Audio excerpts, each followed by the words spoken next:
Hi, welcome back to the channel. Today we're going to be talking about narcissism in the workplace. I'm Lisa Taylor-Austin, licensed psychotherapist and expert witness. You might have found you have a colleague, a manager, or even a CEO who constantly dominates conversations, refuses to accept blame, or thrives on recognition at the expense of other people. If that sounds familiar, then stay tuned. In the next few minutes, we're going to discover what narcissism actually is, how it shows up at work, red flags to watch out for, and how to protect yourself professionally. So let's get into it. First, let's clear something up. Narcissism isn't just about being arrogant or self-absorbed. There's a clinical side to it. Narcissistic personality disorder, or NPD, is a mental health condition, but everyone with narcissistic traits does not have the full-blown disorder.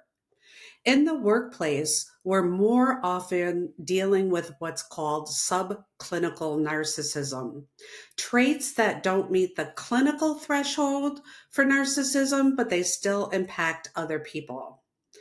So think about inflated self-importance, a lack of empathy, and constant need for admiration. And remember, not all confident or ambitious people are narcissists. The difference is empathy or the lack of it. So, how do these behaviors actually play out in the office or on Zoom calls? Well, here's some typical patterns. The person hogs the credit. They'll take credit for others' work, spin the narrative so they look like the hero, or conveniently forget to mention your contribution in that meeting with upper management. There's a lack of accountability. When things go wrong, it's always somebody else's fault. They dodge responsibility and they may even throw colleagues under the bus to protect their own image. There's usually an excessive need for admiration. They thrive on praise. And if they're not getting it, they often find ways to make sure that they do get it. They think about sometimes name dropping or humble bragging or monopolizing conversations with their wins, which I put in air quotes here. There's manipulative behavior. They might charm the higher ups while subtly undermining their peers. Gaslighting is common. They make you question your memory, your work, and even your self-worth. There's a sensitivity to criticism. Any kind of feedback, no matter how constructive, might be met with defensiveness, passive aggression, or even retaliation. Have you ever walked out of a meeting thinking, wait, what just happened? That confusion is a classic side effect of interacting with people who have narcissistic personality traits. Okay, so how do you know if you're actually dealing with a narcissist or just a difficult worker? Here's a few red flags. Charm offensive at first, followed by devaluation. So they may love bomb you in the beginning, over the top praise, including you in everything, and then subtly withdrawing to keep you off balance. So you're the best coworker, the best person they could have picked on that project. You're just amazing. And they're including you in emails and phone calls and conversations, and all of a sudden it just dries up. There's also no real team spirit. They might attend team events, but it's performative. They'll avoid group success unless they're the clear star. There's also boundary violations. They might expect you to respond outside of work hours or push your limits to serve their needs.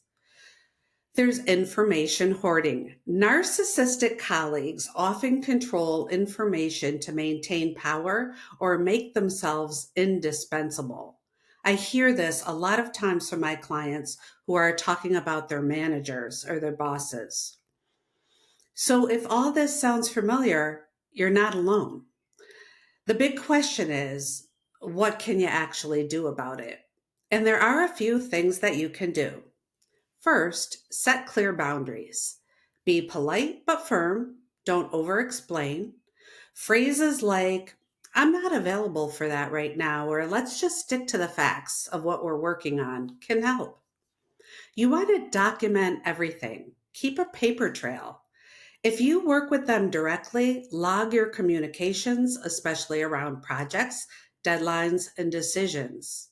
Send them an email that summarizes your meeting with them and ask them at the end if they disagree to let you know soon.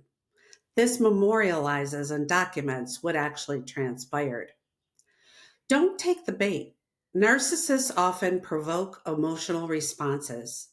Stay calm, factual, and don't mirror their drama. Find allies. You're likely not the only one noticing these patterns. Quietly connect with other people who might see it too. And don't just turn it into office gossip. Stay professional, but also assess who else is seeing this and know, okay, these people are in your corner. Then you want to escalate strategically. If their behavior crosses into harassment or abuse, it's okay to involve human resources or leadership, but come with facts and not feelings. We're seeing more and more of this in the workplace. And remember, your sanity matters. You deserve to work in a space that's respectful and emotionally safe. Navigating all of this isn't easy, but awareness is the first step. So if you can spot the signs, you can protect your energy, your work, and your well-being. If this was helpful to you, please share this with someone you know, and please like the video and subscribe to the channel because it helps the channel make more content for you. I'm Lisa Taylor-Austin, licensed psychotherapist and expert witness, and I welcome you and thank you for joining me today. Take care.